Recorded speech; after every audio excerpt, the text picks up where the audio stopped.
Okay, everyone, do your intro. Hi, I'm Gerard. That was terrible. We're off to a great start. Hi, I'm Gerard Peralta. And I'm Kevin Peterson. And I'm Ryan Benoit, and this is Serial Podcast 9, version 2, episode 102. 2. Great. Can't lose on 22s. Did you make that up, or did you get that from somewhere? Nah, it's a rap lyric from the Rapists. Hey, how are you two doing? Great. It's a snowy, cold Wednesday here in Vancouver. Yo, first off, if anybody is using Riverside and using the Camo app with your iPhone, which worked amazing last time, just beautiful. That's why the last video looked so good. And this one is with a regular, half decent quality webcam. Anybody can tell us why all of a sudden the Camo app doesn't connect? Just to chime in here, I am actually using Riverside with the Camo app, and seems to be working on my... No, I don't know. This is really riveting. It worked great for 2 or 3 weeks, and then it just stopped working, so...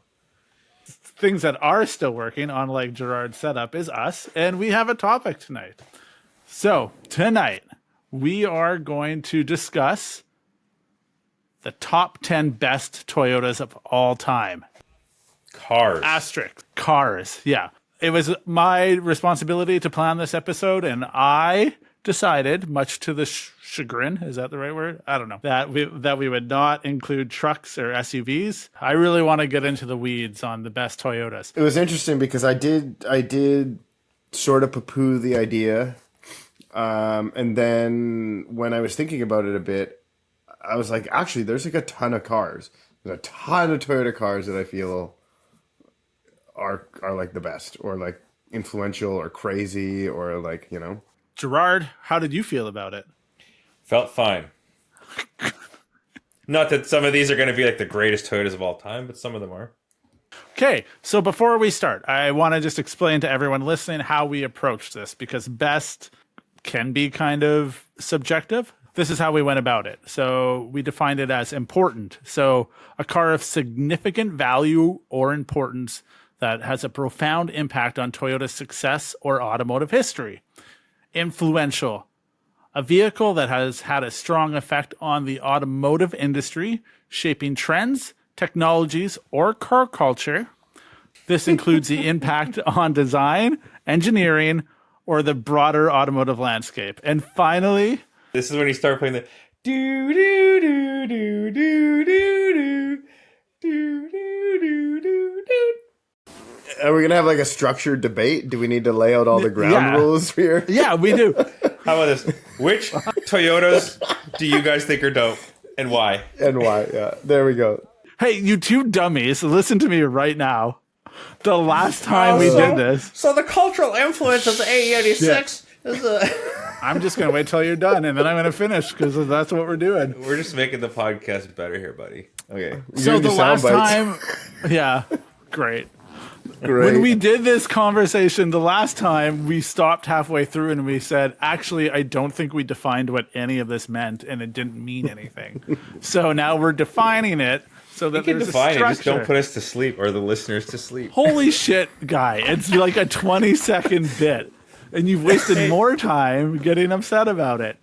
Okay. Finally, cultural impact. A car that has left a lasting impression on society, whether through pop culture, global appeal, or how it has shaped social values, behaviors, or identities. So like a classic? Yeah, or like a car that's been in a video game or movies, or, like that's a cultural impact. You should just say it like that.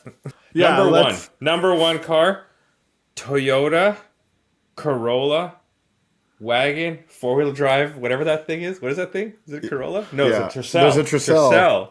Tercel. Wagon, there's a structure to drive. this. Yep. Is there? Because it's really good in the snow. I mean, it's a great. That's probably a great all-around vehicle. Hang on. Can I just lay out the rest? There's one more ground thing that I wanted to lay out. Oh, sorry.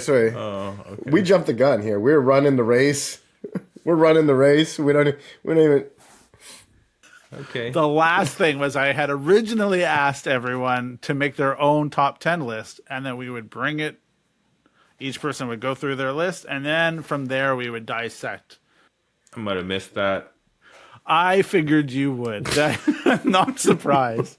But if anyone at home is like, Right oh, here. why is this have so much more structure? It's because when we talk about the podcast, when it's not recording, we're like, oh, wouldn't it be great if we had more structure?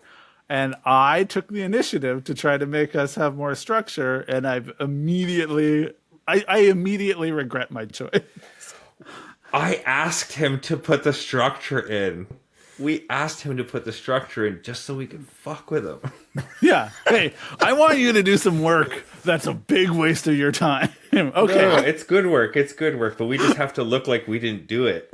Yeah. I thought you just Chat GPT'd the whole thing, no? I honestly didn't. I wrote it and then I ran it That's through why it sucks. I'm ChatGPT. Oh, okay. Real fucking relax. just kidding. All right, let's just close this whole thing. You know? The AI that I ran it through after told me, hey, this is pretty good. We just cleaned it up a little bit. So suck on that. You fucking love AI, Jerry. Okay, so what's how do we start? What's the top? Do we start at number 10?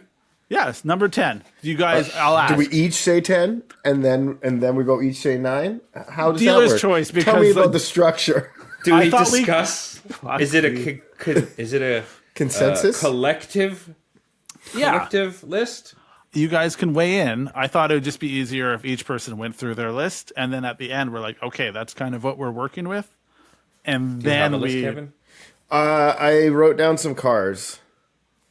And So then yeah, so yeah, he has a list of cars. So Kevin did the homework. I have a list of cars, but I like how hard you're trying to not sue Gerard on this right now.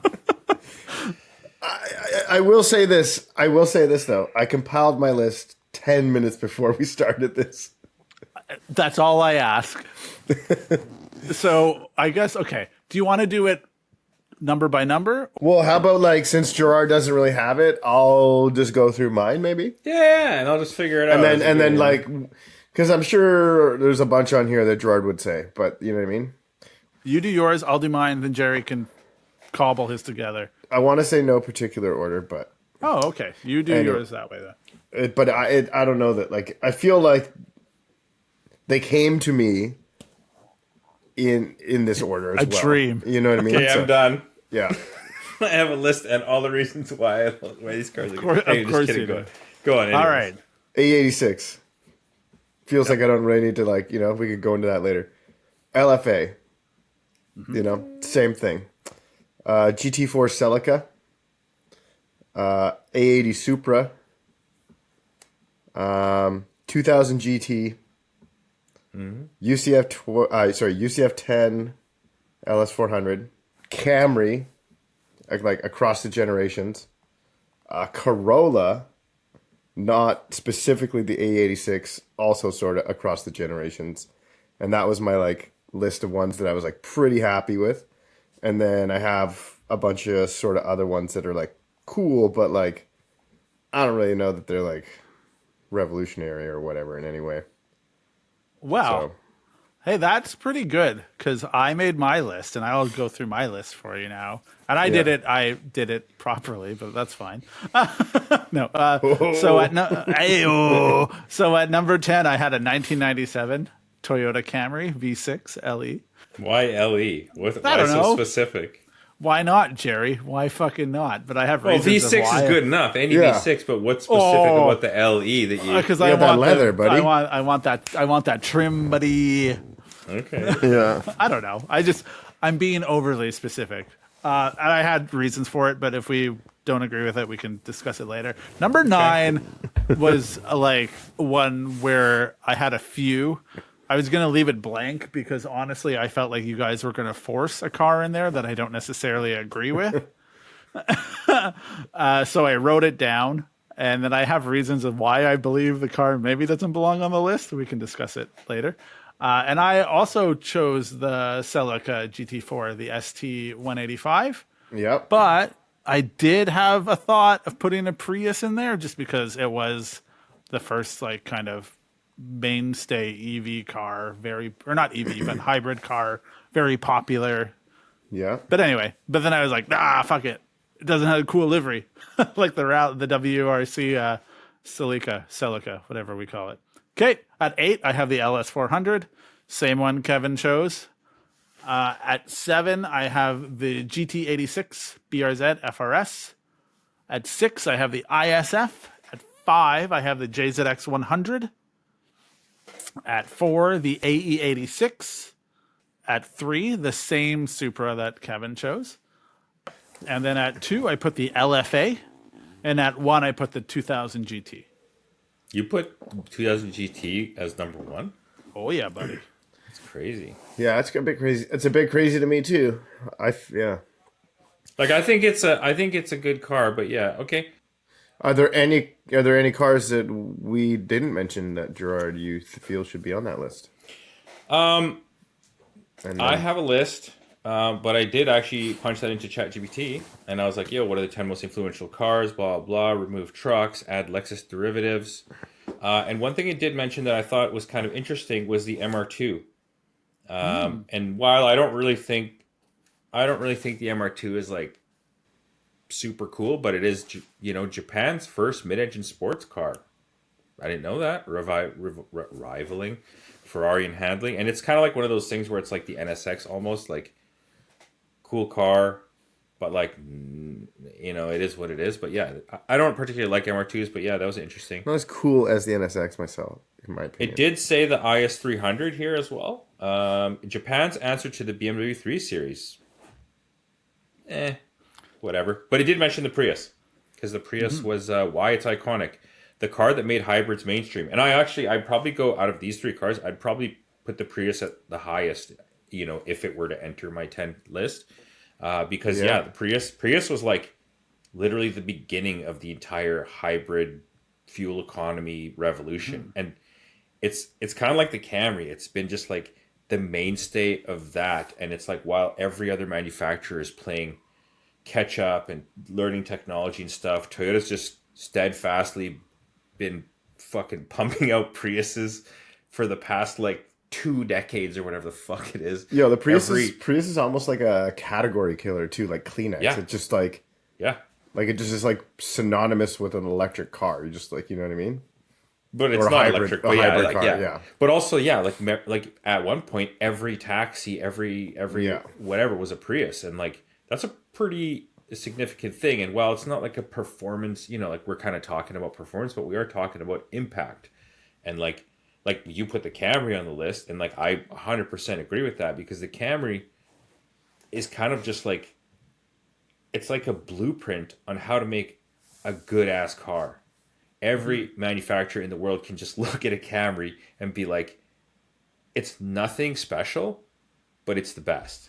You know what I mean? Like, if every manufacturer could make a Camry, they'd be. You want to hear something interesting about the Camry?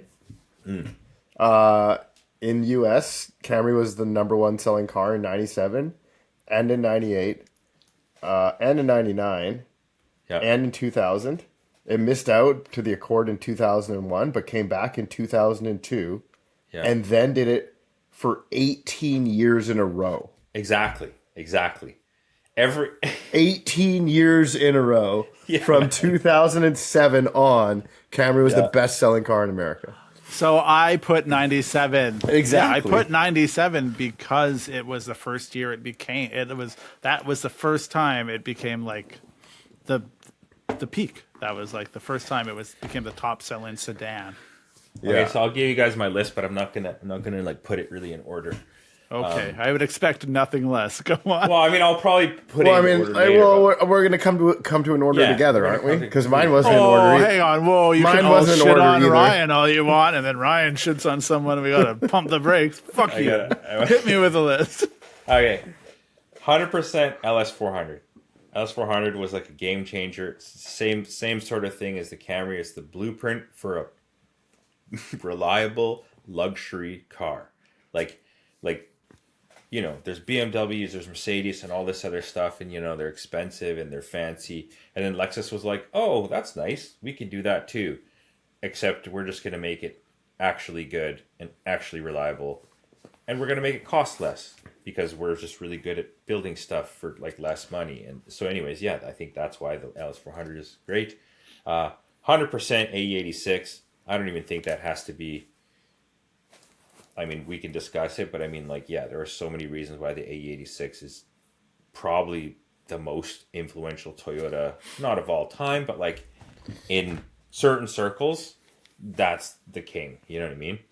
A80 Supra for sure. Same thing. It's like every sort of like JDM cars enthusiast wet dream at one point next to the GTR. I don't think it's the same regard as like a 34 GTR or even a 30, you know, any GTR, but like in America it was like a top car. Definitely gonna say the JZX series could be the 90, the 100. Probably I'd combine those two into one. The JZX is for sure in my books are like, you know, kind of like the groundbreaking rear-wheel drive sedan king of drift cars. I'm gonna say the A90 Supra because that car I mean, I know it's like a bit diluted because it's with BMW, but like it put Toyota and Supra back on the map, and it did it in like a really good way. And I know that it had the help of BMW. Honestly, it probably was more to do with BMW than Toyota. However, it still carries a Toyota name, and it still flies the Supra flag. So, you know, it sort of brought that back. What am I at? 4 or 5? I don't know. What's another one? I'm going to say the Prius. Prius was like a game changer, for sure. I don't know. What are we at? How many is that? I don't know. That's why I asked you to do your homework. I don't know. I thought you had a list. I don't know. That's my list. So what did I forget? I think the ST185 is a good mention. I'm probably not going to put that on my list. Oh yeah, I'm going to say the LFA and the 2000. Those are all good. Yeah, LFA, the 2000 GT for sure. And then you said ISF. I don't know. Probably not going to say ISF. All right. I'll throw out some ones here that like. So one that I was kind of like, this one is pretty sick. Is the GR Yaris. As in terms of like newer cars, like that's a pretty like 1.6 liter, 300 horsepower, like inline 3. It's like a pretty crazy car. I did put the GR86 there as well as like not quite there on my list, or you know, or the FRS, like you know, like it didn't quite cut it for me. The LC500, same thing. I don't know that it really cuts it for me. The Century. You know, how many cars come with a V12, but same thing. Like I don't know that really cut it for me. I was gonna say the Toyota Crown. Crown series because it is a very long. It's very long running. It's probably has the longest lineage of shit. Like I want to say like almost any manufacturer. I think when did the Crown even come out, man? Like the 50s or something? It came out in 55. 1955. 55, yeah. Yeah. And I know that like... But like when the 911 come out? Probably has, I think... later than that. Really? Yeah, because it was like a 356 and then all that other shit. But I mean, yeah, 911 is just like an iconic car, period. Yeah. Yeah, just like consistently manufactured car for 50 plus years. Yeah, the only thing about the Crown is like, yeah, that's like cool, but like, kind of who gives a fuck? You know well, I guess it's been 70 years now. The Crown this year, I yeah. What I mean. And if I were to actually ask you to like narrow into it, could you pick 17 Crown? It's the only one. 17. It's the only one. I can't remember. Did it ever come manual, or you always had to swap it? Never. So you always had to, so in stock form, Nothing does special. that car? Yeah, I don't know if that car has the same like cultural touch points or impact as any. You know, like if you were to choose a rear wheel drive like JDM car, it's a 100 or a 90. I would probably choose the ST205 or the SW20 over the Crown personally, because I think like the MR2, even though I don't really like them, it is definitely like kind of like an influential or like was a significant car for Toyota. But the ST was kind of one of the only cars that they raced that was like actually kind of sick. Yo man, they had a NASCAR. I mean that's kind of Camry beats all those though, to be honest. Like Camry's like just Camry and Prius. Camry is number one. Yeah. No. Here's the NASCAR, Yeah. buddy. Yeah. And anybody that disagrees with the Camry being on the top 10 list can go fuck themselves. And they've never had a Camry. So go get yourself a Camry and Yeah. drive it relentlessly, treat it like absolute garbage for... I mean, how long did we have that car? Like fucking 10 years or something? Yeah, it's so silly. Yeah. Just go and beat the living shit out of a Camry for 10 years and then tell me how it's not a good car. All right, so what's number one? You want to start I at don't number know. one, or why don't we start at number 10? I feel like it I might think be number one's easier to start Yeah, at. number one would be easier to Oh, start at. wow. Okay. And it's not you can't, it's probably only between like 3 or 4 cars. I think it's Okay. between 3 cars myself. Yeah. The A86, yeah. The LFA. Oh. Okay. I'm still going to go with the 2000 GT. I'm going to put that in and I'll tell you why, but I'll wait my turn. And to me, Okay. my third one would be the Toyota Serra. the Supra. The A80 Mark IV Supra, A80 yeah. Supra? Do I need to sell you on the LFA? No. Gerard didn't really seem super convinced. That's my fucking number 2, buddy. Yeah, I mean, I think the LFA is significant. It's just the problem with the LFA is that it's so... It's kind of like the 2000 GT. It's like it's significant because it's significant, but it's not attainable, so it's kind of not irrelevant, but like nobody got to experience LFAs. Nobody got to experience to the 2000 and I know, GTs. and I think that's, but I mean, like, it's the complete opposite side to the Camry. The Camry is literally nothing special, really. But Yeah. everybody got to experience, and that's why it's on the list. And the LFA is the opposite. It's something very special, but very few people got to experience it. But is the 2000 GT even more so than that? Because it feels like even fewer people get to experience or got to experience the 2000 GT. For me, the reason the 2000 GT doesn't take that spot is because if you were to talk to 100 enthusiasts that may or may not be into Toyotas, half of them might not even know what a 2000 GT is. Oh, we're about... Well, why don't we tell them? Why don't we say what it is? What is it? Who, It's a mid-engine sports car. No, I'm just kidding. I will make my case for the 2000 GT to be number 1. So,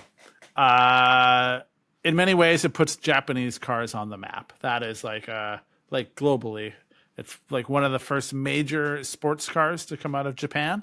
Bond car? Yeah. And 1967, Road and Track praised the car as one of the most enjoyable and exciting cars they've ever driven. It's arguably one of the most expensive Toyotas you can try to acquire to this day, most rare. And the reason I actually put it for number 1 is because it is the successor or the predecessor to everything that we hold dear about Toyota. So it is the first time that Toyota collaborated with Yamaha. That car was nearly like a lot of the build and everything to do with it was because of Yamaha. So that is the foundation for the relationship going forward that brings us the things that we love, the JZ engines, all the LFA, all of those cars kind of like that is the genesis of it. An interesting fact also is that Yamaha almost built this car with Nissan. So like, imagine that. Imagine if Toyota just didn't have Yamaha engines and Nissans had them. Like what a world. We wouldn't have a podcast. Like without that car, I think none of the things that go on this list exist. That we like, I don't think we would be doing this podcast without the car. That's some crazy butterfly effect, but I'm just saying. All right, I hear what you're saying. And like, I don't disagree with a bunch of those points. That's why it was on my list as well. I just don't really think that it's number 1 material.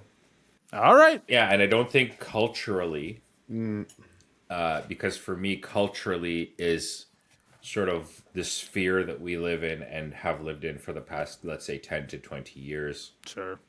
And maybe moving forward. And I get that the sphere exists because of the Toyota 2000 GT.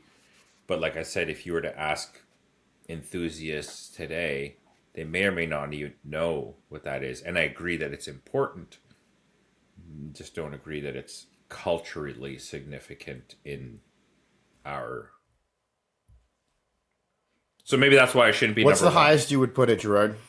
Maybe that's a better question. What's our I don't think we've had anything concreted in yet. Okay, so the other contender for number one's A86, and what was the other one? A80 Supra. The A80 Supra is not beating the Toyota 2000 GT in my books.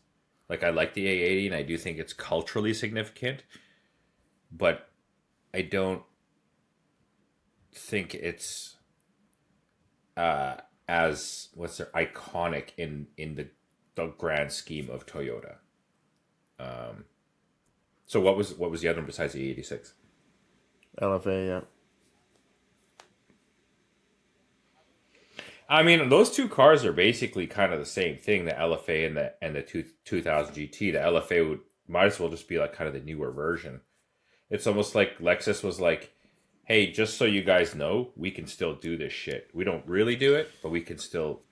I almost feel that the LFA, though, has more cultural significance. So, like, thus it has to be higher than, you know? I don't really care for LFAs personally, but like, Take yourself out of your body. I just don't know like what's like.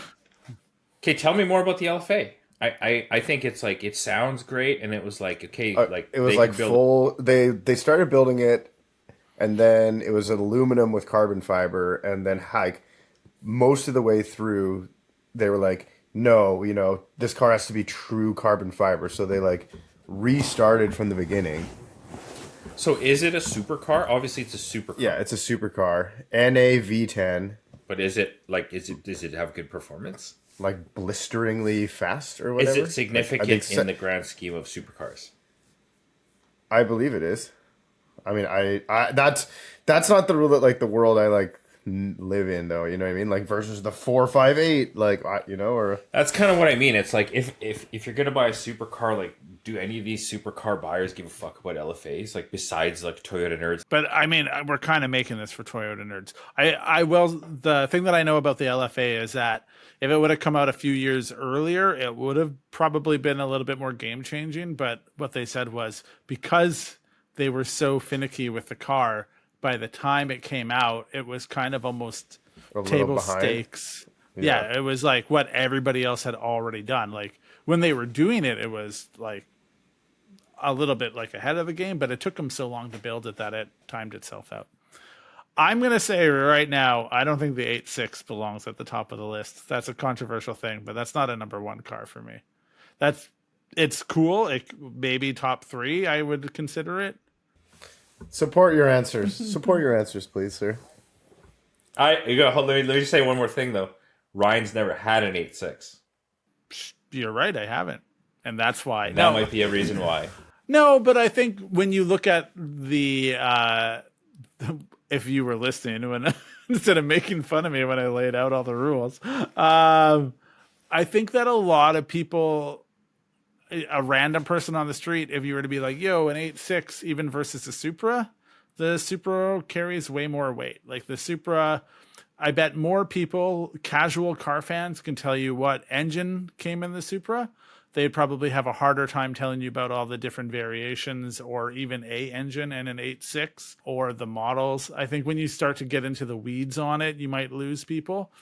The 8.6 feels like it's important to the thing that we care about, which is drifting and other, like, you know, it has other racing pedigree and that's cool. But I don't think it's number one. I do agree that it should be higher to the list. Culture impact, obviously, it's in animes. People are aware of it, but not to the same level of like, you know, bottom line, nobody drove that car in a Fast and the Furious movie, you know? And as much as I don't much care for those movies, that's kind of a point. And LFA is in a Fast and the Furious movie. The Supra is a hero car in a Fast and the Furious movie. I think there's more video games that had the Supra in it than the 8.6. I don't know about the video game part, but the other parts. Need for Speed, initially, all that shit like would run the Supra, and 8.6 wasn't around as much. When I think about the significance of like the Jay-Z engine and stuff, the A80 does climb a couple ranks in my book. Almost, it depends on kind of like the perspective of what we're looking at as far as the top 10 for, you know, what it is. Like people who don't even know anything about import cars know Supra. They'd be a Supra, You know yeah. what I mean? Like Supra was the first car that like got respect from like the hot rod community too. You know what I mean? Like, yeah, like maybe the Supra put Toyota more on the map than a lot of those other cars. You know. Like, they wouldn't even know what an LFA or an 86 or a fucking. and then you were also like, oh, you know, like it's not as like cool as any GTR or whatever, but it's like you could buy that car in North America. So like people, you know, 20 years ago or whatever, however many years ago that is now, like if you were a pimp guy, you could have a Supra, you know. I remember talking about that with you where it was like, yo, you know, I had my X7 Cressida, it had the non-VVTi 1J, it had, you know, SSR, Vienna Courage, and it had all this stuff, and I built it, and we were like, you could have built this car 4 years after it was brand new, you know? Like this motor 100%. came out, these wheels existed, this car existed. Yeah. You could have put this car together in 1990. And like how crazy would that have been, you know? Like That would have been insane. yeah, exactly. And like same thing. It's like you could have had a crazy Supra in 1990. Yeah. Like that's pretty nuts. It was in a lot of magazines, like growing up when I started, like even like non-car magazines, there was ads for Supras, like to buy Supras and stuff. Like that was one of the first cars that I was like, whoa. Also, the sort of like fallout of the Supra is extremely significant because like it infiltrated Nissans, it infiltrated so many other cars because of the 2JZ. It's like maybe the Supra itself wasn't significant, but like the remnants of the Supra, like the V160, not that it was super attainable, it's still sort of regarded as this like holy grail of transmissions, you know what I mean? And like the rear end and like, you know, I think the Supra is like probably the fastest import fucking it probably broke so many records more than any Skyline, you know what I mean? Like as far as drag racing anyways, like and that sort of thing. And 2JZs to this day are like highly regarded as the engine, and that is directly related to the Supra. So yeah, I take my words back where I said like the A80 could not surpass the 2000, and I think it definitely could and should. All right. How about we pencil in, I love that we did this backwards, the Supra at number one. And if we can argue that something dethrones it along the way, we can dethrone it. So number one, the Toyota. Kevin? I don't know. I still think the AE over the Supra myself. But why? Because oh yeah, you give your AE argument, I'll give my AE argument. I feel like like the A86, because it was more obtainable, more people got to experience it. I feel like it was built to be, you know, still very simple and easy to work on and easy to maintain for a lot of people. There was full out like race series just for that, multiple race series like N1 racing, N2 racing. Like people slalom that car, people put the Supra JZ in it, they drag race that car to this day, rally race that car. There's like almost nothing that car hasn't done. It's whatever it is, 50 years old now. It's still prolific. They're still developing new parts for it. They're remanufacturing the chassis. You know what I mean? Like it's yeah, to me it's one of like, it's part of the Corolla heritage, which is like the world's best selling car. Like there's 4 cars in the world that are considered the best selling car ever.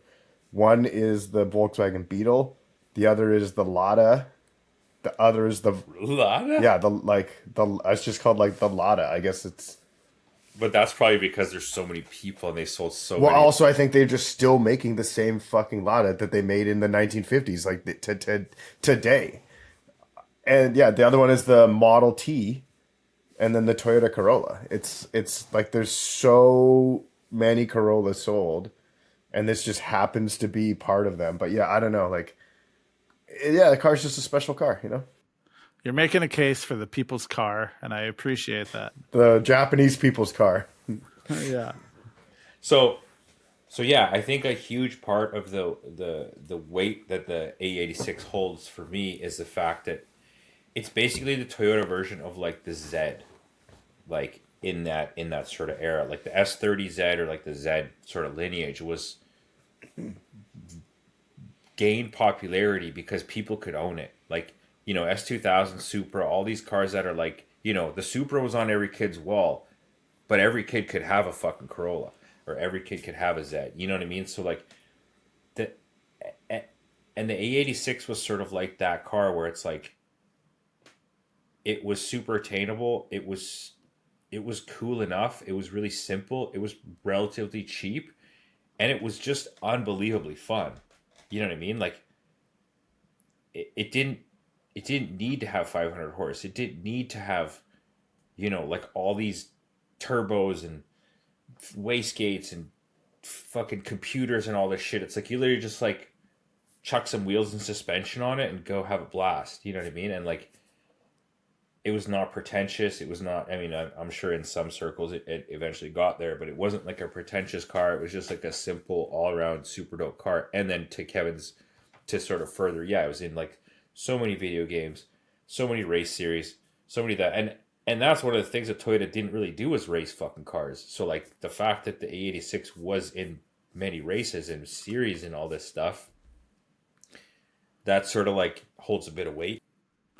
I agree with all of that stuff. I just think that maybe that becomes more of like, that's the motorsports, like the importance of motorsports and not necessarily like all around kind of, you know, like it is. All right, let's pencil it in. Let's pencil it in the 2 to 4 range in there, Ryan. Okay.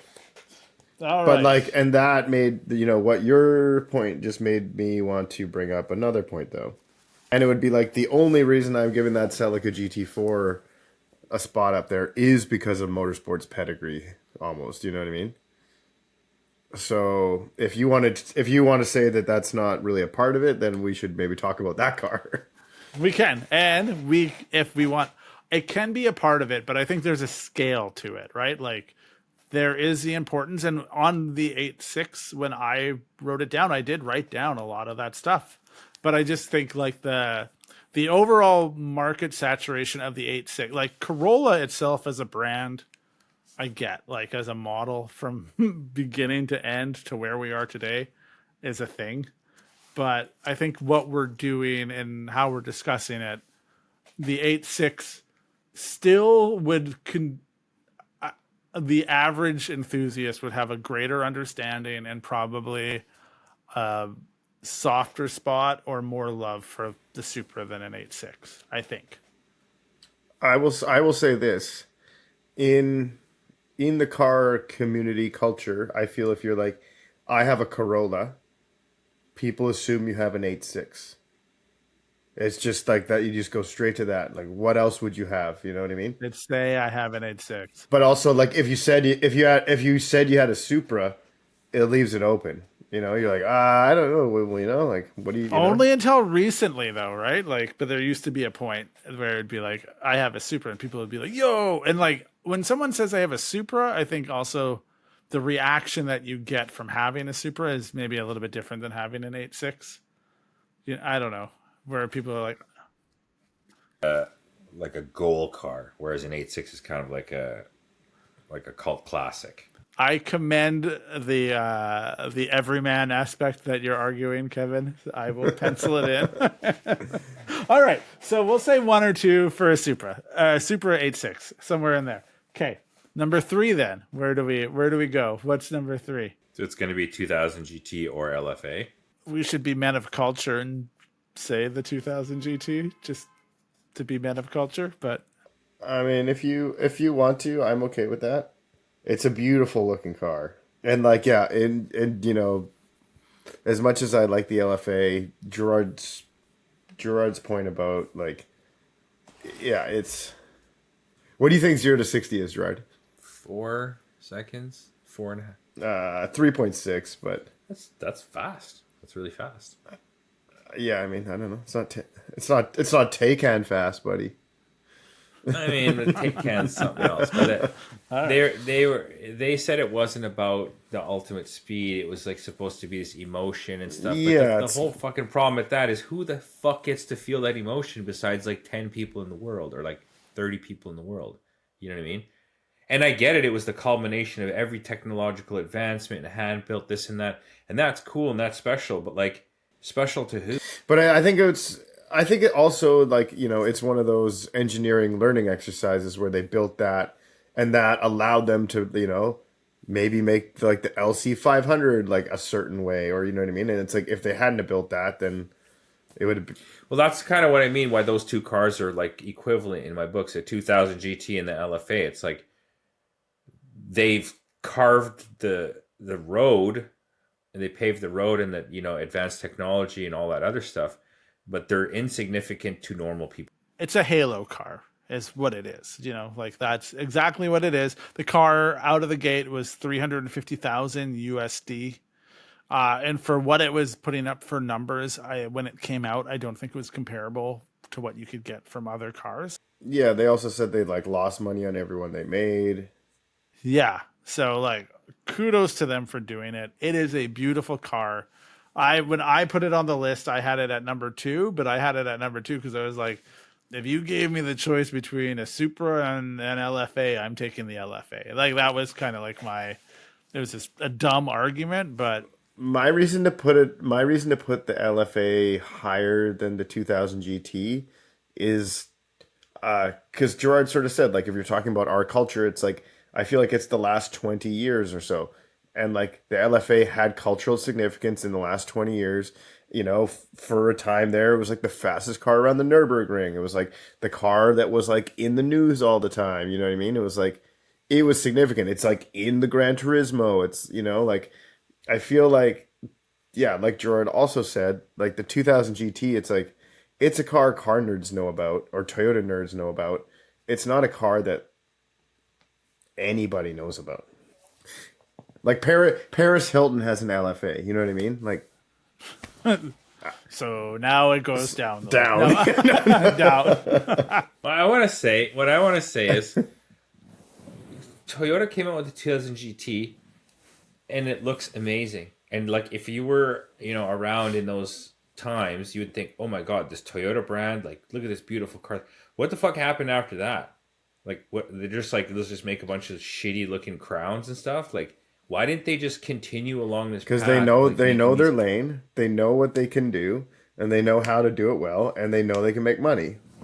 Yeah, I think those are like niche markets. Yeah, like look at how Mazda didn't do super. You know, that Mazda stayed in that lane, and they just did that. They're like, we're gonna make niche like sports cars. You know. Yeah, but I mean, like Toyota always had a halo car, so like, why didn't their halo cars continue along this like beautiful car trajectory?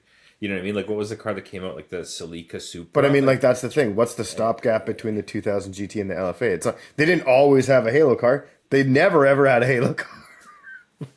But I mean, like, yeah, like why, yeah. So the Celica, I mean, the Celica sort of looks 2000 GT esque, right? Like the original, like 72 Celica and stuff. Yeah. That's a beautiful car. Lovely. But like, and then yeah, I guess that's kind of how it went. But yeah, it's weird why the Celica was never on any of our lists, or like, you know what I mean? I mean, I did think about that like 72. Like I did as well. I did as well. Because the S30Z would be the equivalent car, and that continued along that, like, you know. But the Celica just was like, well, they had one or two good ones, and then the rest were kind of shit, and then they brought out the Supra thing. You know what I mean? So yeah, and then I also thought that generation was maybe just like. I'm glad he doesn't listen to the podcast. No, I was going to say, like, people that have that car now are just like a variation of 8.6 guys, kind of like if you have that Celica now, if you have the old 71. If you have the same sort of powertrain, yeah, it's like, why not wrap it in the sexiest body? Like, you know, I mean, like 8086 is cool and everything, but like realistically, what's a more beautiful car? The fucking Celica is much more beautiful. Okay, well now I wish Matt Panic listened to the podcast.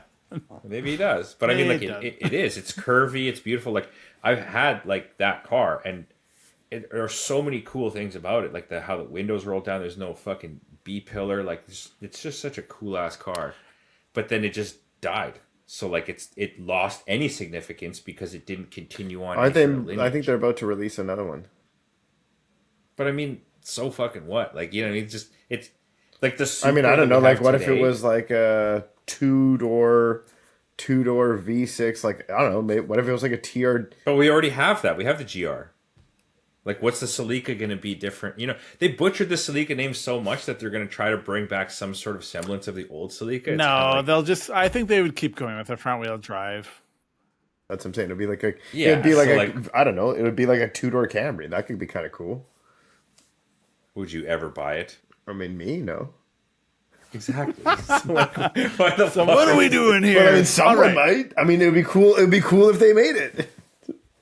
Then I could have the option to buy it. Right now, I don't even have the option to say no. Yeah. It's like so cool, but like I don't give a shit. Yeah, I mean, it's front-wheel drive. Fuck that. Yeah, exactly. All right, hang on. So for number 3, are we going to put the 2000 GT or the LFA? I'm going to put the LFA, man. Okay, I'm going to put the LFA, I can abide. personally. That's fine. All right, number 4. What are we doing for number 4? The 2000 GT. I feel like there should That was be an easy one. Yeah. You think that should be further down? No, I was going to say there maybe should be a space between the LFA and the 2000 GT as they're so I similar. did think that too. Yeah, okay. But that's bold. Okay. All right. The 2000 GT's interior is really cool. It's a cool car. It's just It is a cool car. And it's just a thing that nobody can have. It's almost like literally nobody can have because they sell for millions of dollars now. all right. So we're not putting that at number 4. What do you want to put at number 4? I mean, I would put it. Okay. All right. Okay. I'm glad that we got it because I don't want to push it any further down. So that's I mean, yeah, I would have put it further down originally, but like, you know, the whole talking about it. So. Okay. Well, that's good. Look at us coming together as a people. We're like the people's car in the 8.6. Anyway. Okay. Okay. Number 5. Number 5.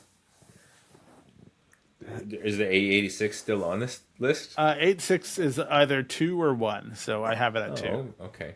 I would almost say the UCF10 LS400 here.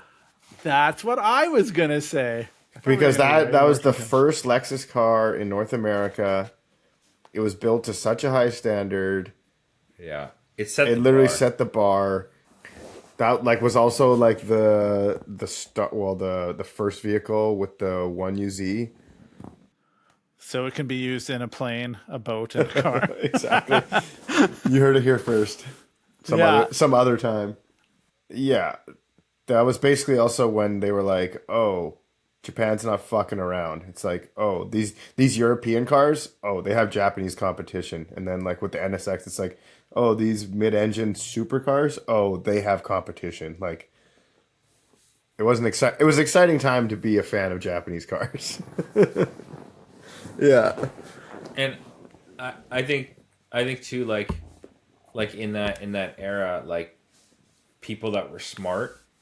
I mean, to this day, people that are smart, they buy Lexuses. Mm-hmm. The people that want to flex or show off, they don't buy Lexuses. They'll buy a non-Lexus. You know, they'll buy a Beamer, they'll buy a Benz, they'll buy a QX80 cars. Yeah, those aren't better cars.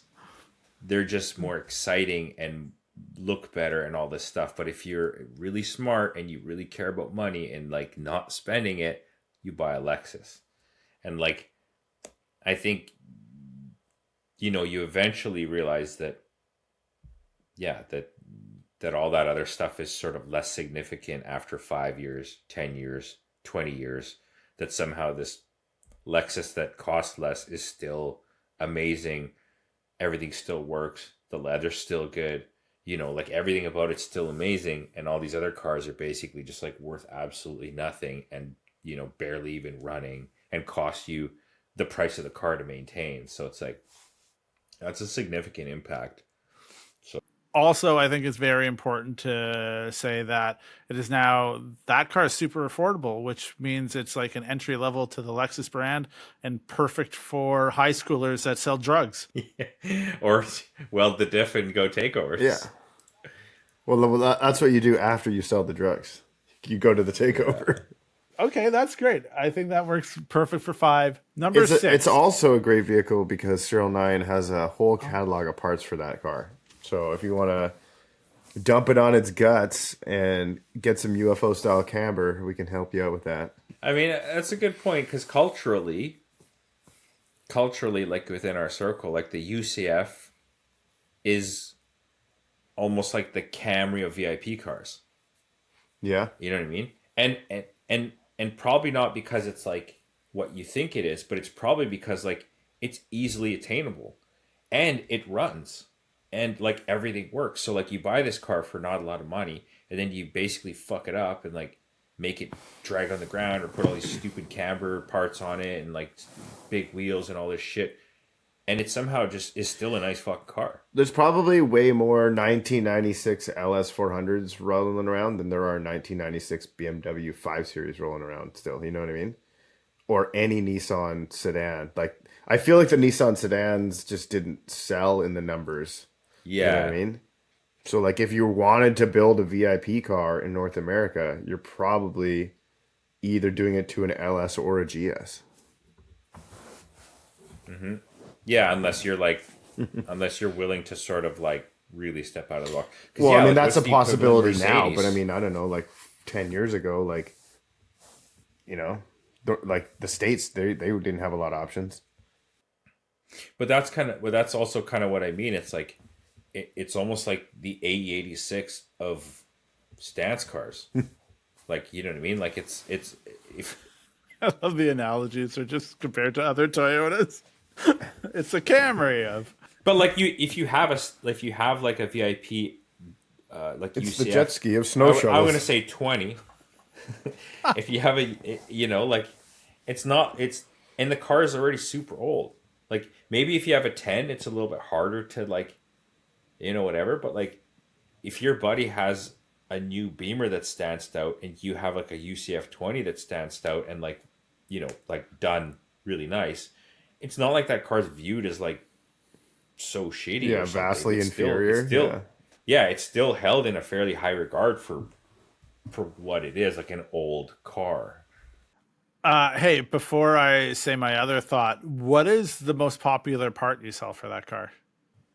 For a long time, it was the front uppers or... And the rear upper. Yeah, basically anything to give it camber. Anything to dump it on its guts and make it look dope? Is that what we're saying? Yeah, good. You heard it here first. Dump it on its guts, make it look dope. I will say, in researching this whole list, and the one car that I thought we were going to have an argument about was the Cressida.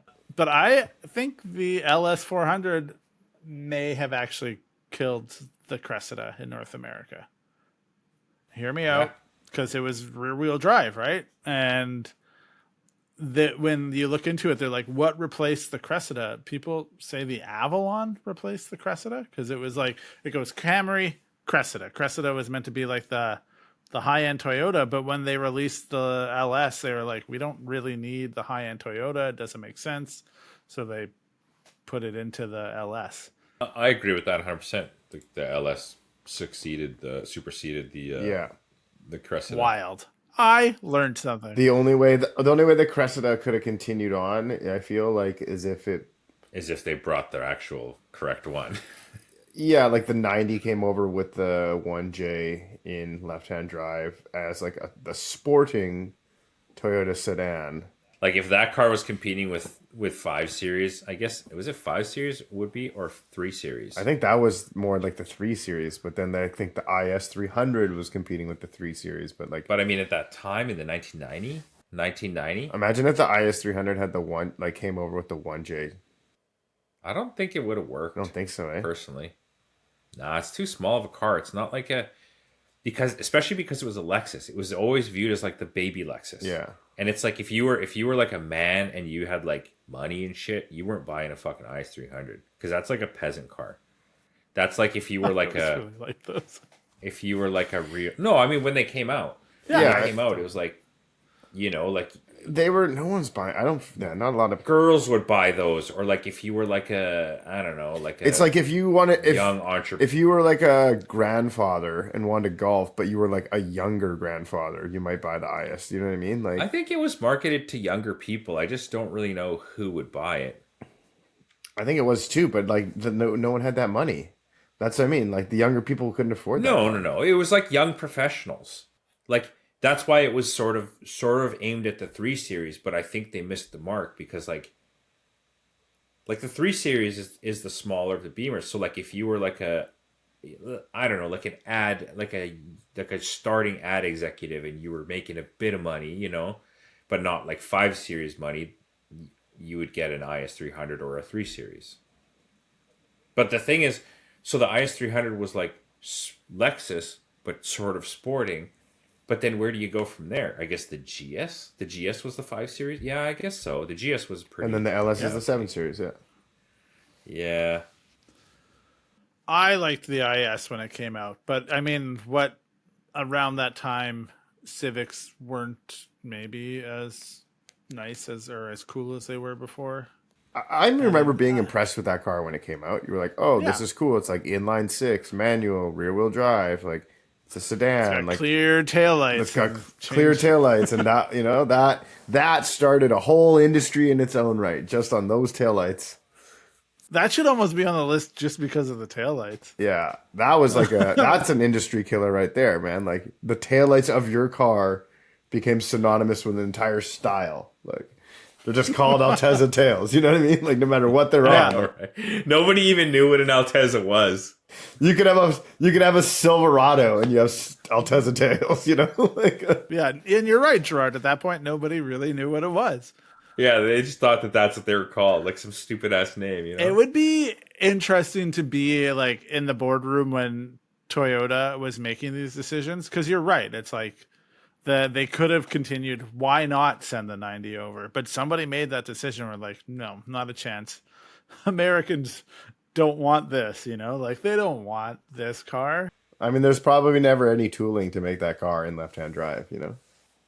They make choices. I mean, honestly, though, like, man, it'd be so cool to somehow, like, play that out if the 90 came over as a 5 Series competitor. But that's the thing. It's not, because it's like it's too sporting. Like, But there was the M5, man.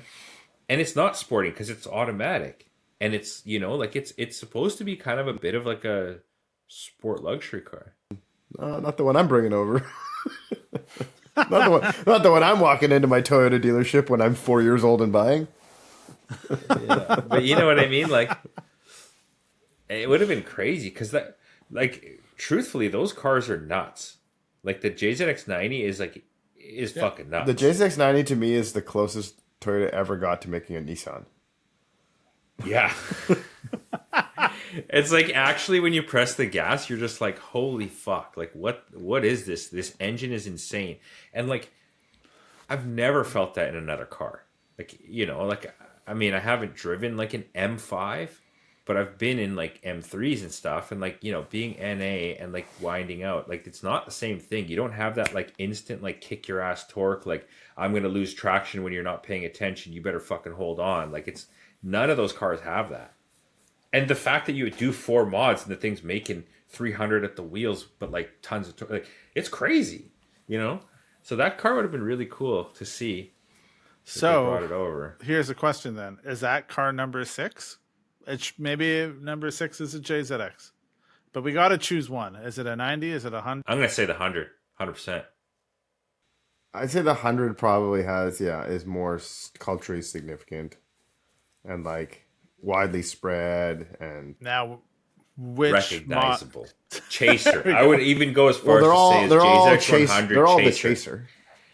Yeah. 90, 100, Cresta, Mark II, they're all a chaser. It's just chaser. You know what's That's just cool? chaser. You know what's really makes me happy lately though is the amount of Crestas that are being built in Japan. I think it's probably because all the other cars are gone. Yeah. But like it's cool now that like that the Cresta is rising in its like it was kind of always like the cool one or whatever. Cresta Rising. That sounds like a sick movie. That can be the movie that shows during the preview for Toto's Mile. But also now, because of the Japanese rise of the Cresta, like people in North America are like, yeah, Cresta's sick, Cresta's the best, Cresta's fuck chasers, and it's like, yeah, fuck chasers, right? Like, I have the unpopular opinion that I think Mark IIs I like those ones the best, but it is what it is. I'm not saying to put it on. A lot of people are right there with you, man. A lot of people are right there with you, but for me, the Mark II is the worst one in the 100. I agree that the Chaser is the one that belongs on the list. I think it's because the Mark II. I like the Mark II 90 the most. I like the Chaser 100. I think the Mark II 90 is the most recognizable and iconic 90, whereas the Chaser 100 is the most recognizable and iconic 100. Yeah. Because like so many people wouldn't even be able to fucking tell you what a 90 Chaser or Cresta looked like. We all agree with it, but let's give a reason why the JZX 100 Chaser is number 6 on the list. It's a sedan. You are the kings. It's sick. For the JZ engine, 1, right? So that's like almost the same sort of. It's a Toyota car you can buy manual. That's rear wheel drive and comes with a turbo and an inline 6. It's just like it's a crazy car, man. It also feels like from the factory, like the most like hoon car. Like it's, you know 100%. What I mean? Like the car that they wanted you to go do this stuff with. Like, we're building the Crestas, we're manual swapping crowns. Toyota was like, no, this is the one. If you're going to do it, just do it with this one, And that feels like not a Toyota thing to do, really, Yeah, like you could take a 90 or 100, but we're talking about 100s. You could take a 100 that was manual and actually go and, like, just do shit with it. There was no other Toyota. I mean, obviously, like, earlier you could, but, like, on the level of that era. Like in the, it's well into the 90s at that point. All cars had basically 250 or more horsepower. And this car had 300 foot-pounds of torque at like 2,000 RPM. So like, yeah, you could just go buy one and go and do shit. But I think for me, it's like the culturally, like, it popularized sedans. It sort of like made them okay. You know what I mean? Like drift cars, I wouldn't say prior to that, but like before the recognition of the JZXs as a drift car, like before North America finally figured out what the fuck they were, or like that they existed, it was all just like S chassis, RX-7, the Corolla, A86, yeah, maybe an R32. Yeah, maybe a couple of other Nissans. But then, once the JZX came into fruition, it was sort of like, that opened up. Yeah. Because before it was like, if you have a 4-door car, it was like you had a VIP car. But now it's like, now you could have a drift car, maybe, And I mean, even us, when we had when I had the Cressida and Kevin had the Cressida, like we would show up there, we would literally be the only 2 fucking sedans at any out of like 50 cars. Yeah. Yeah, and like now you go and there's probably more sedans than not, with the amount of BMWs and Volvos and and that was the thing. It's like it made 4-doors cool, it made 4-doors okay, and it made 4-doors not only okay but cool. So I think that's a very fair point. Everyone has that story when you listen to people. They're like, and then I started watching all these option videos on VHS and I put it in and this 4-door car showed up and it was a Chaser and I realized I can't have that. But man, I love, like everyone has that realization of seeing this car. And to further go with the point that you made, you don't really see a lot of R32 like 4-doors. Like I don't feel like those had the same like kind of.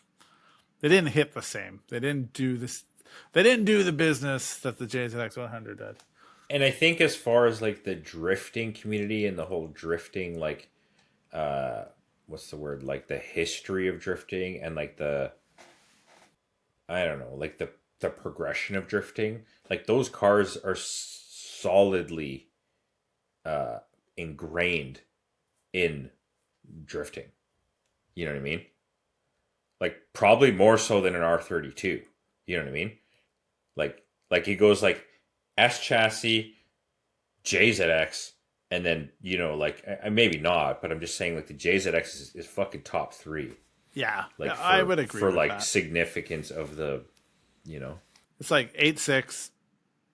Yeah, it's like S chassis. 8.6 and S chassis are like tier 1.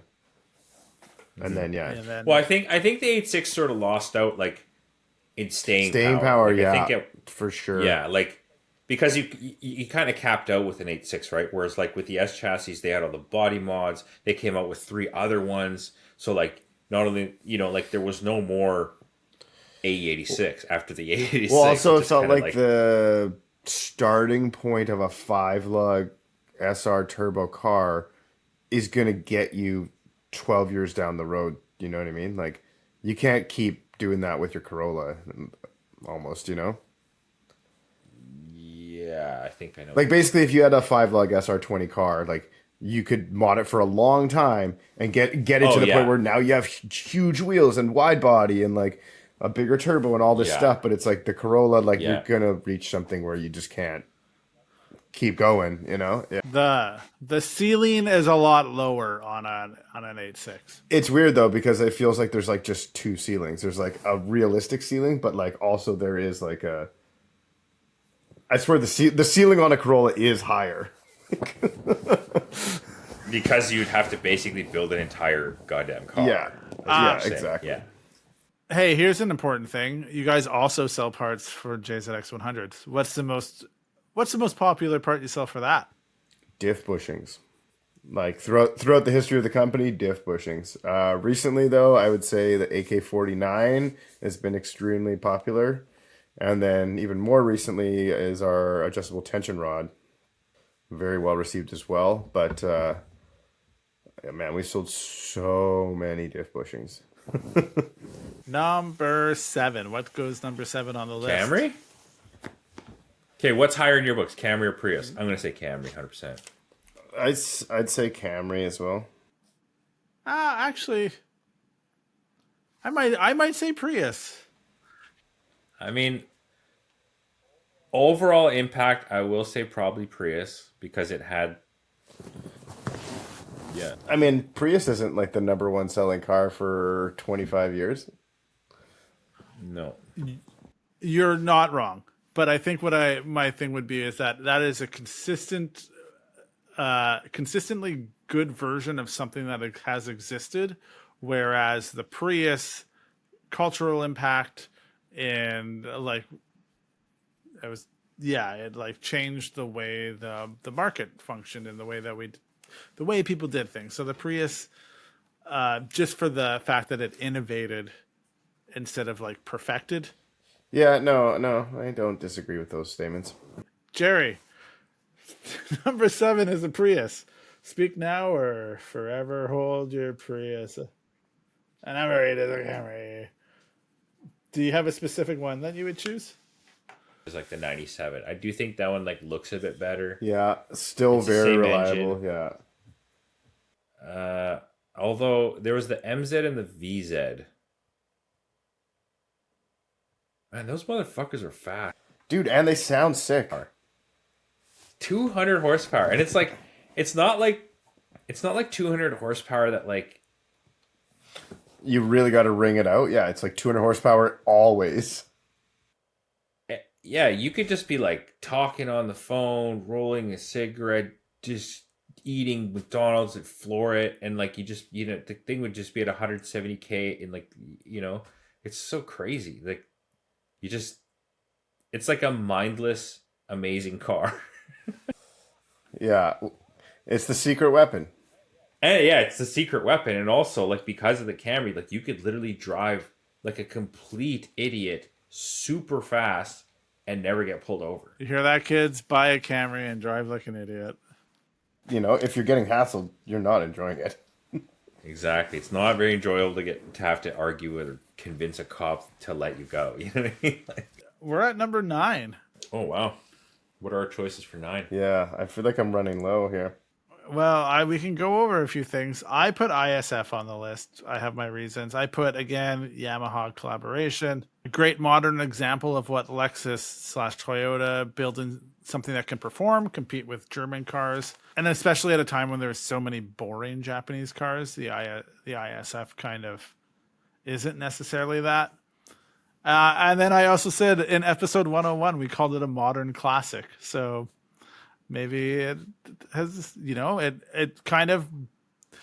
it takes very little from the LFA, but it has taken things from the LFA. So the trickle down effect. It's got a soul score of 7. Ooh, the soul score. I don't know what this Is that done by Kia? The Lexus.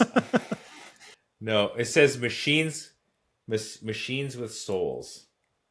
Lexus ISF is an odd sports sedan. What was Toyota thinking when it made the ISF? Strange looks, peaky V8, and other oddities help set it apart in good and bad ways. Strange looks? Is it strange looking? I don't particularly like the looks of them. It's a little like hunchy or something. You know what I mean? It looks like just that generation of car. The rear fitment on them always looks a bit too low. What about the Toyota Mira? That's the one that nobody knows what it is. It's the world's first hydrogen powered car. Cool. That's revolutionary. That's like having a record for how many fucking frisbees you can balance on your tippy toes on your. You know what I mean? Man, someone's got that. They're in the book. You're not in the book. You're right. I appreciate the push for it, but I do wonder. It is an interesting concept. I'm on my thing. Of weird cars. So we could still do the BRZ FRS GR. Oh, sorry, we're at number 9. Yeah, number 9. Yeah, originally this is where I thought the Cressida was going to go, and then we were going to have an argument because serial 9. Anyway. Neither of you guys are going to vote for the A90 Supra, hey? Obviously not. I don't hate that vote. I mean, I think it should be on the list, maybe, I don't know, 9 or 10, you know? I could go for that. I don't know that car, to me, does more than the GT86. And especially because it's a diluted Toyota. It's not like it. It feels like the GT86 was like a whole reimagining, reinvigoration of. Supposed to be a different brand, but you know what I mean, Yeah, and like you said, the Yaris or the GR Corolla, kind of also is that idea of Toyota being whoa, we're not fully done on trying to be kind of exciting. There is that sense of we'll still build exciting cars. I do get what you mean with the Supra. It's this new age of Toyota being we're willing to still build cool stuff, but in a way they're also being but not on our own. We'll but that's always just Toyota, have to do man. it with That's someone just else. Toyota, that's how Toyota works. If you want to say that, then so is the GT86 built with Subaru. You know. And that's kind of what I mean. It's both of those cars are sort of a diluted Toyota, so that's kind of why. The Supra is at least an attainable car. And also the Supra is a Supra, whereas the 86 has a Subaru equivalent, so that sort of makes it less significant. But the Supra has a Supra equivalent, and it's the Z4. It's not the same car though. But that's saying neither is the GT86. It has styling differences. You know what I mean? But I mean, if you look at a Z4 and you look at a Supra, they're vastly different cars. The interiors are different, the exterior is different, and it's you probably nobody would even know what a Z4 actually looks like because they're so rare. How many of those cars have you seen? I've seen 5, maybe 10, maybe. I'm never looking. That's why. They're beautiful. They're a fucking amazing looking car, but the Supra is the one that holds the weight. The Supra is the one that carries the flame. Does the Supra has the Supra made a bigger impact so far than the new 86? I think it depends on the circles you run in, right? That car put the B58 on the map. it regained its like drag racing Supra sort of like, or reignited its, you know, Supra drag racing heritage. It basically picked up where the old one left off and like fucked off with it. Like in the tuning circles, that car is like, when the Supra came out, man, it was huge, Yeah. right? The A90, like it was, everybody was still, people are modding the Supra, right? And it came out what, like fucking 4 or 5 years ago? But I feel like when the 86 GR 86 whatever came out, that was also huge. Like the dealership invited us to like drive it and write an article on it, and like it was a whole like, not that like, I just mean like they pushed with enthusiasts is what I'm trying to get at. Like I agree with that, but it's the same thing as the A86, where like the cap, it's capped. You know what I mean? And I mean, I get it. Like, you know, in the drift, you know, in the Formula D and all that stuff, it had its significance. But like those cars were essentially no longer 86s. It's like you took the shell of an FRS and all this shit, and you put engine A or engine B or engine D or whatever the fuck in it. Which, like, yeah, that's cool, but like, is it still like, you're just basically taking like the image of this car, which I mean, it's still significant, but like with the Supra, they're taking everything that car is and making it something. Like not every, but like most of the drag racing record holder Supras now are B58 cars. You know, the drift cars. I mean, some of them went back to 2JZs obviously, but now they're developing B58, you know, drift cars and stuff. So, like, I swear the Supra did more for that engine. Yeah, I do have to agree with Gerard there that like if you were going for like a full out road race car, if you're going for a full out drag car, if you're going for a full out drift car, and you're using the FRS, you're probably swapping everything. You're just using it as a chassis. Whereas, yeah, like if you're doing any of those things with the new Supra, you're probably using the entirety of the car and you're just modifying those components. And also the Supra can run in those circles. The Supra can run in like the Porsche circles. It can run in the BMW circles and stuff. The 86, it's like it runs in the circles of like autocross, and like, you know, you can race it, but like you're not going very far unless you, like you said, Kevin said, like unless you completely change the whole And thing. honestly, yeah, like you show up to a lapping day and there's, you know, like R8s and Porsches and all this shit. And it's like you show up with the FRS, like no one's looking at you twice, you know. You show up with the A90 Supra though, and like Gerard said, you're one of the boys, sort of, you know.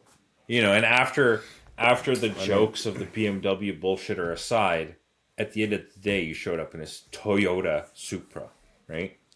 Look, I'm not married to either. But to me, both signify kind of the same thing, which is newer version of Toyota committing to try to make exciting cars. I think both of them have a cultural impact and are probably featured in things. So I'm cool with the Supra being number 9. I was just gonna say it is funny because it feels like the exact talk we just had about number 1 with the Supra and the 86. Oh, you're right. That is it. Yeah. It's the same talk about the same cars, just 25 years later. So then does it just go the Supra is number 9 and then the GT86 is number 10? I mean, unless someone has a reason they want to put like the something else or the MR2 or whatever. The only other thing that I would maybe dispute is the GR Corolla, consider that. But there's been problems, I think, with that car. So it's fine. I wouldn't. And I don't think it carries over as much to different markets. Unfortunately, with the GR Corolla and the GR Yaris, it was like they're unobtainium cars. It was like you put your deposit down and like whatever it was, like 2 years later, they're like, oh, you can get one in this color in like another year and a half. And it's like, well, I want a different color. And it's like, well, that's not available. Like either buy it or don't, you know? And it's like, I mean, the other thing is it's a $70,000 Corolla. Like, get fucked. For 70 grand, I'm not buying a Corolla. yeah, you could buy an LC 500. Yeah, exactly. So yeah, it's on my list, but yeah, it's just like I have a whole list of like cars that like I think, but I'm like, there's no way that they would. So I will just wait till we're all done, and then I'll say my silly cars. Okay. So the ISF not on the list. We do the Supra. We do the GT or GR86. Well, let's go from the beginning. Start at number 1, and let's see if we're. Let's run it because I've been writing it down. Okay. Number 1, the Supra. Yes, the one that when you close your eyes and picture a Supra, that's the one you see. Number 2, the 86, the AE86. Number 3, LFA. Number 4, 2000 GT, which is just the old LFA. 5, LS400, UCF10. Just again to reiterate, cultural significance. Okay. So you think the LS400 is higher than the JZX? Yes. Because of the world. Okay, yeah. And also, like, it was the first car with that motor, the first car that Lexus introduced, like. Okay. But yeah, like in our world. Yeah, in our world, in my world, the JZX is higher. But as far as the world, perhaps, yeah. Yeah, I think it helped shift the trajectory of Toyota as a global brand. And without the LS400, we may not have a bunch of other things. Exactly. Without the LS400, I might not have my car. Anyway, okay. Number 6, JZX 100. We chose the Chaser. And then number 7, we chose the Prius. We didn't choose a generation of Prius. It's gonna be the probably the either yours or the next one where it was the Prius V. When the Prius V came out, I think that was significant because not only was it a hybrid like crazy car, it was huge inside. Like the Prius V was like massive inside, and that's why they were. Is it not the one generation prior to Ryan's though? Isn't it? No, it's one after. Oh, is it? It's the next one after. I think after, because they do the Prius C and the Prius V and then the Prius. Because even yours is relatively big. You know what I mean? Like yours could be a cab. But then the one before mine, I think, was the one that was like all the celebrities bought when it came out, and that was kind of like, you know, like the ugly one, but like DiCaprio and Pitt and all them were like driving it around. Yeah. Like, okay, so we'll say either the first gen or the second gen Prius. I don't really think it matters. And realistically, if I were to choose to have any Prius, it'd be the brand new Prius. Anyway, okay. Number 8, the Camry. I mean, honestly, should the Camry really beat out like the the GR86, the FRS and the A90 Supra? Oh, should it? Oh, I mean, I originally had it at 10. Yeah, because it's not like it's significant. It's your bank account. It's your bushings. Is what It's like your diff bushings. It's the thing that you sell a lot of. It's like the gasoline that like all the other cars need to be on the list. Exactly. All right, I'm fine with putting it down. Yeah. Camry 10, 8 is A90 Supra, 9 is FRS, 10 is Camry. So there you have it. That is a top 10 list of the best Toyota cars, automobiles, not trucks or SUVs, of all time. And I think that was pretty good, you guys. I'm surprised how we got through that without arguing with each other. We were pretty civilized about it, which was interesting. I honestly thought I took a screen cap of a meme that Kevin posted today because I thought I was going to have to argue in favor of the use of the 10, Well, it's funny because I posted that meme and then somebody was like, oh, but it should be the facelift UCF 20. And then I was like, okay, I agree with you, and then I made a reason why like the UCF 10 was more like influential or significant, but I'm like, I like the 20 more, but like all right, so I'm going to give you some other hilarious Toyota cars, and we already said this. We already said the Serra, basically a Paseo, gull wing doors. Like you want to get to work, fuel efficiently, but feel like $1 million. There you go. Toyota Serra. What about the Previa? Or the first gen Sienna. The first gen Sienna was like pretty ground shaking when it came over here too. But yeah, Previa. Previa's like, I remember like my neighbors had a Previa and just being like, what the hell is this thing? Like who made this? Like this exists? Like you could just buy this and drive this? This is what cars are going to be like in the future? Have you heard of the Toyota Will VI? Look it up. We'll show it on the screen now. It's so crazy. It's like the back window scoops inwards. It's like if a kid drew a car and then they made it into a car. It was in partnership with Panasonic, I believe. I know you guys have known about this one because I talk about it all the time. The Toyota Origin. Yeah, it's basically the underpinnings of a JZX. It has a 2JNA. It has a curved rear window, has suicide doors in the rear. It looks like a 1950s car, but they made 100 of them, I think. And then, yeah, there's another crazy Toyota called the Toyota Classic. And once again, like the Origin, it's like, looks like a 1930s car, but it was made in 1996.